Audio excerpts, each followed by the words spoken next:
आदाब दोस्तों, आज आपकी खिदमत में एक कहानी लेकर हाजिर हुआ हूं। अगर पसंद आए तो लाइक कीजिए, कमेंट्स में अपनी राय का इजहार कीजिए और मेरा यूट्यूब चैनल जरूर सब्सक्राइब कीजिए। बंदा नाचीज को उज़ैर रशीद कहते हैं। एक फैक्ट्री में बहुत हुनरमंद लड़का काम किया करता था। उसकी ईमानदारी और मेहनत का चर्चा हर शख्स किया करता था। फैक्ट्री का मालिक भी उस नौजवान से बहुत खुश था कि अपना काम तवज्जो से करता है और कभी भी एडवांस नहीं मांगता और बस अपना काम करता है और चला जाता है। एक दिन क्या हुआ दोस्तों, उसी नौजवान ने बिना बताए फैक्ट्री से छुट्टी कर ली।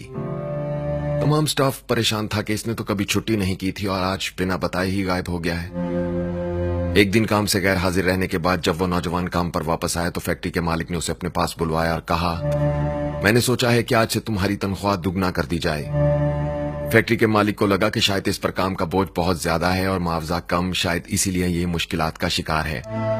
तनख्वाह में इजाफे की खबर ने उस नौजवान के तासुरात पर जरा भी असर न डाला और उसने फैक्ट्री के मालिक का शुक्रिया भी अदा न किया। खैर, दिन गुजरते रहे, सब कुछ ठीक चल रहा था कि एक दिन उसी नौजवान ने एक बार फिर बिना बताए काम से छुट्टी कर ली और मुसलसल चंद दिन तक गायब रहा।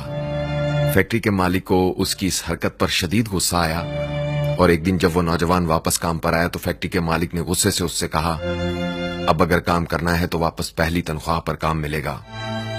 मालिक की ये बात सुनकर उस नौजवान पर कोई फर्क ना पड़ा और वो चुपचाप काम करने लगा।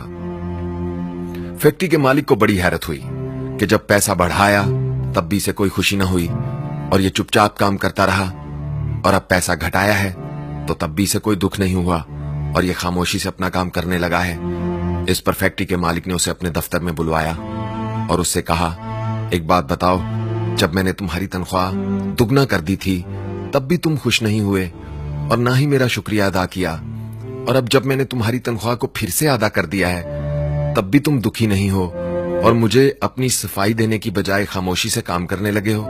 आखिर वजह क्या है? उस नौजवान ने कहा, सर, जिस दिन पहली बार मैं नहीं आया था उस दिन मेरे घर में बच्चा पैदा हुआ था।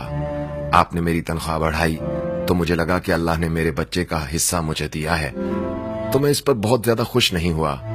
और दूसरी बार जब नहीं आया था तो मेरी वालदा का इंतकाल हो गया था।